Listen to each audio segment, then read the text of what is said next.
ये द्वितीय वर्ष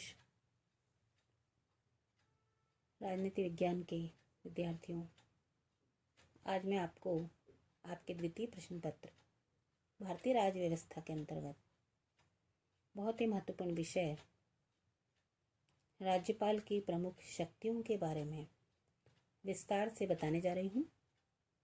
संविधान के द्वारा राज्यपाल को पर्याप्त और व्यापक शक्तियाँ दी गई हैं। राज्यों में राज्यपाल की वही स्थिति है जो राष्ट्रपति की केंद्र में है। अतः दोनों की शक्तियों में कुछ क्षेत्रों को छोड़कर बहुत अधिक समानता है। दुर्गादास बसु के शब्दों में राज्यपाल की शक्तियां राष्ट्रपति के समान हैं, सिर्फ कूटनीतिक, सैनिक तथा संकट काल के अधिकारों को छोड़कर। राज्यपाल की शक्तियों का अध्ययन हम निम्नलिखित रूपों में कर सकते हैं।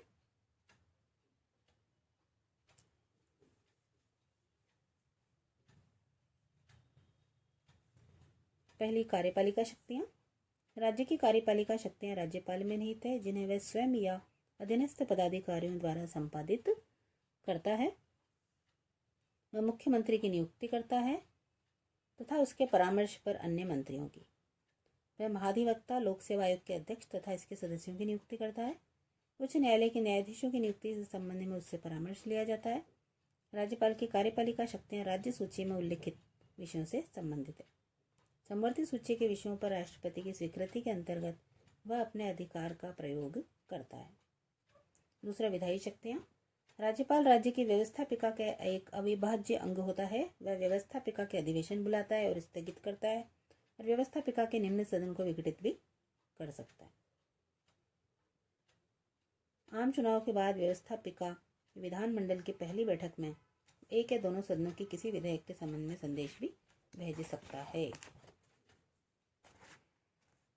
वित्तीय शक्तियों के अंतर्गत राज्य विधानसभा में राज्यपाल की पूर्व स्वीकृति के बगैर कोई भी धन विधेयक प्रस्तुत नहीं किया जा सकता है। न्यायिक शक्तियों के संबंध में संविधान के अनुच्छेद 161 के अनुसार जिन विषयों पर राज्य की कार्यपालिका शक्ति का विस्तार होता है, उन विषयों संबंधी किसी विधि के विरुद्ध अपराध करने वाले व्यक्तियों के दंड को राज्यपाल कम कर सकता है, स्थगित कर सकता है, बदल सकता है और क्षमा भी कर सकता है।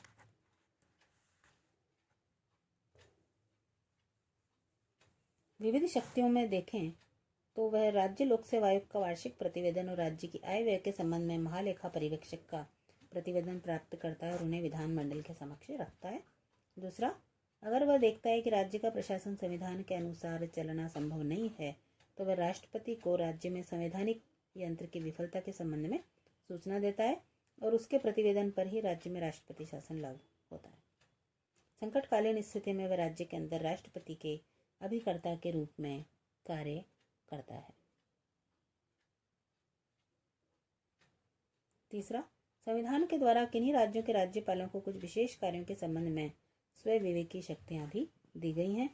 असम का राज्यपाल असम की सरकार और उस आदिम क्षेत्र की जिला परिषदों के बीच खानों से होने वाली आय के विभाजन के संबंध में विवादों के संबंध में स्वविवेक के अधिकार का प्रयोग करता है। इसी प्रकार मेघालय, नागालैंड, त्रिपुरा, अरुणाचल प्रदेश के संबंध में भी राज्यपाल को कुछ विशेष अधिकार दिए गए हैं।